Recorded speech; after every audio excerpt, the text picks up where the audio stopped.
Assalamualaikum warahmatullahi wabarakatuh. Perkenalkan, nama saya Alin Aulia Khairunisa. Saya dari kelas 11-7. Di sini saya akan mempresentasikan tentang bahasa Indonesia lanjut, kegiatan membaca satu buku satu bulan. Wow. Nah, jadi di sini saya itu mengambil buku novel yang berjudul IPA IPS. Terus ada poin-poin yang diberikan oleh Ibu Bahasa Indonesia Lanjut untuk kita ceritakan atau kita omongkan kembali. Yang pertama itu, poin pertama itu mengapa Anda memilih buku tersebut. Kemudian yang kedua itu keingintahuan Anda tentang buku tersebut. Yang ketiga, jangka waktu penyelesaian. Yang keempat, isi buku. Yang kelima, manfaat membaca buku tersebut. Dan yang keenam, harapan Anda terhadap kegiatan membaca. Kita akan membahas tentang poin yang pertama. Mengapa Anda memilih buku tersebut? Sebelumnya ini sudah saya rangkum di chat, jadi saya tinggal membacakan saja biar tidak membuang waktu banyak karena kita lagi di luar.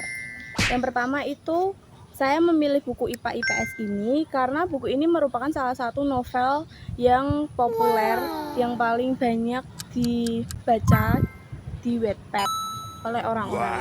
Nah, temanya ini unik karena mengangkat dinamika kehidupan masa-masa remaja, khususnya konflik klasik antara jurusan IPA IPS. Kemudian ini tuh dikemas dengan kisah cinta juga. Jadi tuh saya tuh kayak penasaran dengan isinya itu apa, terus cara penulisannya, cara pembawaannya itu saya tuh penasaran, makanya saya tertarik untuk membaca buku ini. Kemudian poin yang kedua itu keingintahuan apa sih tentang buku ini, keingintahuanku. Jadi keingintahuanku itu ingin mengetahui bagaimana tokoh utama berupaya mempersatukan perbedaan antara IPA dan IPS yang biasanya itu tidak akur. Terus selain itu, saya juga penasaran apakah cerita ini hanya berfokus pada romansa atau benar-benar menyoroti tentang keberanian untuk berbeda dan berjuang menjadi diri sendiri di tengah labelnya sosial.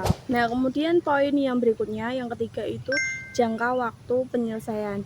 Sebenarnya saya itu membaca mulai yang disuruh oleh ibu, cuman saya tuh waktu itu mungkin karena banyak tugas jadi ketunda-tunda, dan terus akhirnya saya membacanya mulai dari tanggal 25 Januari sampai 4 Februari. Itu saya ngebut karena besoknya itu udah harus diselesaikan dan harus dibuat.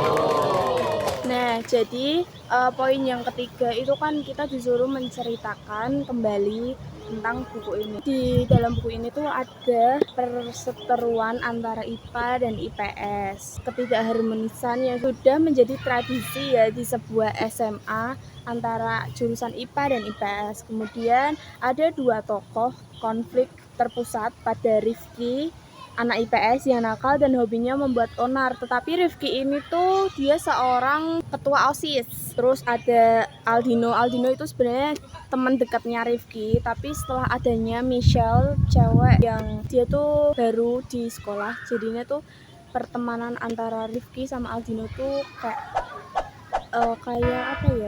berpisah gitu, nggak tahu kenapa. Gara-gara itu si Aldino tuh suka sama Michelle, sedangkan si Rifki tuh juga pengen ngedeketin Michelle gitu, makanya mereka tuh jadi berseteru antara itu gara-gara si Michelle. Terus ada misi perdamaian juga. Inti ceritanya itu mengikuti upaya para karakter utama untuk mempersatukan kedua jurusan antara IPA dan IPS tersebut. Di tengah bumbu kisah itu ada kisah remaja dan perjuangan melawan stereotip. Jadi di situ tuh ada kisah perseteruan antara anak IPA dan IPS yang dia biasa terjadi di kalangan sekitar. Kan itu kan udah menjadi stereotip, katanya kalau anak IPA dan IPS tuh katanya lebih pintar di IPA, sedangkan di IPS tuh biasa aja. Jadi itu tuh mereka tuh saling melawan gitu loh, kalau anak IPS tuh ya sama kayak anak IPA gitu. Terus kemudian ada kisah cintanya juga. Jadi itu kisahnya tuh ada kisah pelajaran, ada kisah percintaan, persahabatan, dan masih banyak lagi. Terus kemudian poin yang kelima itu manfaat membaca buku ini, memberikan gambaran mengenai dinamika pertemanan dan konflik di sekolah, serta pentingnya toleransi. Terus ada juga hiburan, mengurangi tingkat stres dan memberikan ketenangan. Pesan moral dalam buku ini itu mengajarkan untuk memahami bahwa setiap orang itu unik dan tidak perlu melabeli diri berdasarkan jurusan. Nah, jadi poin terakhir itu harapan saya terhadap kegiatan membaca satu buku 1 bulan. Harapan saya terhadap kegiatan membaca ini sebenarnya sangat baik dan sangat bermanfaat untuk literasi kita. Saya setuju jika kegiatan ini diteruskan dan dilanjutkan karena dapat menambah wawasan dan melatih kebiasaan membaca kita, teman-teman juga dan saya. Namun saya berharap tugas-tugas yang diberikan biar lebih sedikit dan diringankan. Kayak misalnya kan jika sudah ada target membaca 1 buku 1 bulan, mungkin tugas tambahan di setiap pertemuan bisa dikurangi atau disesuaikan.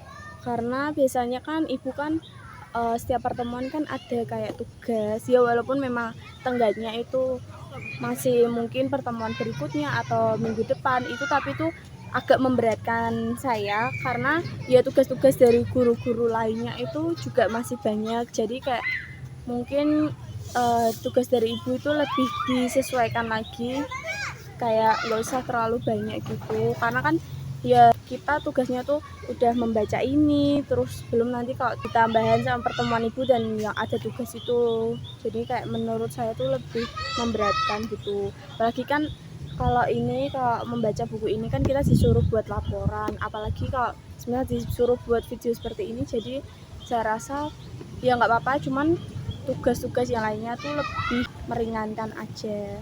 Nah, itu tadi presentasi dari saya tentang poin-poin buku ini. Maaf apabila ada kesalahan kata.